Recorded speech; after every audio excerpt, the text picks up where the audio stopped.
Hello and a very warm welcome back to HuwsNursery, and we're now officially into spring, so I thought what's better than to create a video showing you 9 really easy quick ideas to help you grow more food this year. When you plant your potatoes, you can actually get another crop as well, which is radish, because radish grows really quickly. So once you've planted your potatoes in the ground, you'll be harvesting your radish in about 4 or 5 weeks time when the potato plants start poking through the soil.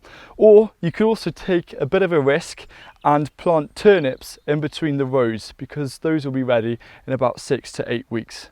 Something to try out this year is to practice multi-sowing, and this has been made popular by Charles Dowding, and the idea behind this is you actually sow things quite close together, and when you plant them out, all the plants grow away from each other. And for really small gardens, use a square foot growing guide. Whether you have a lot of space or you're limited with quite a small space, what I'd say is to always focus on growing as much as possible in modules like I'm doing here. And the reason why is if you sow seeds direct, you have a few more risks than starting off in modules. In modules, they're protected and you can see the germination rates, but outside things are a bit more vulnerable to pests and the germination could be really poor. Moving on from the last tip is succession planting, which is linked with the modules, because what you want to do is grow more than one crop in the same area in the same year.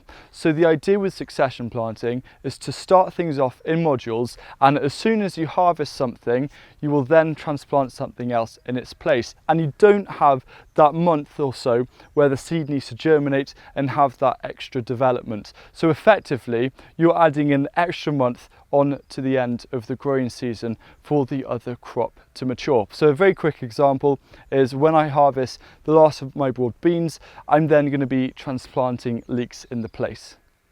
One of our main focuses in the garden is to actually grow crops which give us multiple harvests from the same area over weeks or even months. So a perfect example is cut and come again salads or courgettes, or things like this purple sprouting broccoli. We just keep on harvesting, and the more we harvest, the more shoots it seems to give.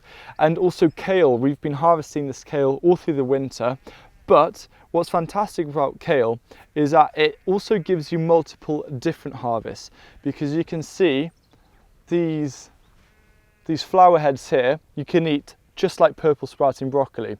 So we're getting the harvest of the leaves and also the flowers. And there are other things in the garden which you can do very similar things. So Swedes, the leaves of Swedes you can cook like spring greens, you can eat the leaves of turnips, you can eat the tops of broad bean plants. There are so many things, and I'll actually do a dedicated video about this, but there's so many vegetables which can give you more than one type of harvest.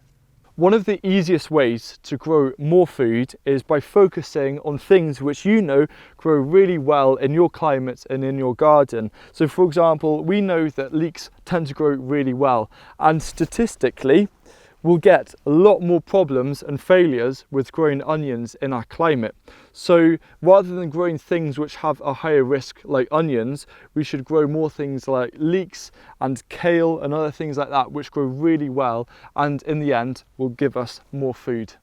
When you're sowing and growing things in the garden, you've got to be really aware about the light levels.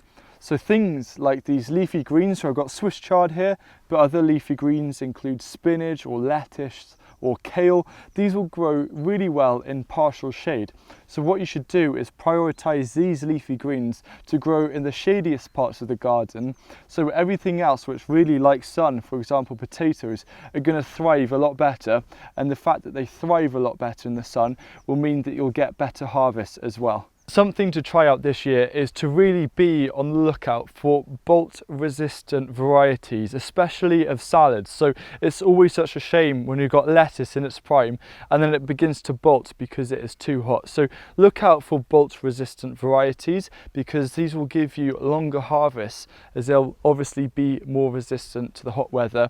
But if you do have hot weather, you can use horticulture fleece to kind of act as a shade or a cloth to help reduce bolting as quickly.